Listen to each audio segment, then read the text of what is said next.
Hello আমার ভালোবাসার guys, তোমাদের জন্য আজ 5 মিনিটের একদমই ইজি পুডিং রেসিপি নিয়ে চলে এলাম। পুডিং এর জন্য অবশ্যই ডিম লাগবে। আমি এখানে 3টা ডিম দেখালেও আমি কিন্তু নিয়েছি 5টা ডিম, বুঝছো তোমরা গাইসের ঘরের গাইসেরা।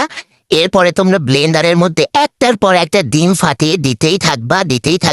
দেন চিনি দিবা, গুঁড়া দুধ দিবা।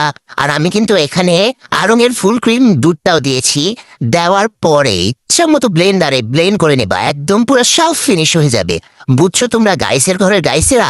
এরপরে আমি অন্য একটা চুলায় ক্যারামেল তৈরি করে নিয়েছি। এটা কিন্তু খুবই ইম্পর্টেন্ট, এটা কিন্তু খুবই সাবধানে করতে হবে। ক্যারামেলটা তৈরি হওয়ার পর আমি কিন্তু এটা ঠান্ডা করতে দিয়েছিলাম। দেন ওই যে ব্লেন্ড করে রাখা মিশ্রণগুলো আছে না, বুঝছো তোমরা গাইসের ঘরের গাইসেরা, ওই মিশ্রণটা ঢেলে দিয়ে চুলায় গরম পানির মধ্যে একটা স্টান বসিয়ে দেন দিয়ে দিলাম পুডিং তৈরি করতে। আর এই দেখো সুমন্ত ছু দিয়ে আমার পুডিং তৈরি হয়ে গেল। দেখেছো গাইসের ঘরে গাইসেরা, আমি কত সহজে ব্লেন্ডারে ব্লেন্ড করে করে এত সুন্দর একটা পারফেক্ট পুডিং তৈরি করে ফেলেছি। আর এটা দেখতে যতটা সুন্দর হয়েছে, খেতে কিন্তু আরো টেস্টি হয়েছে।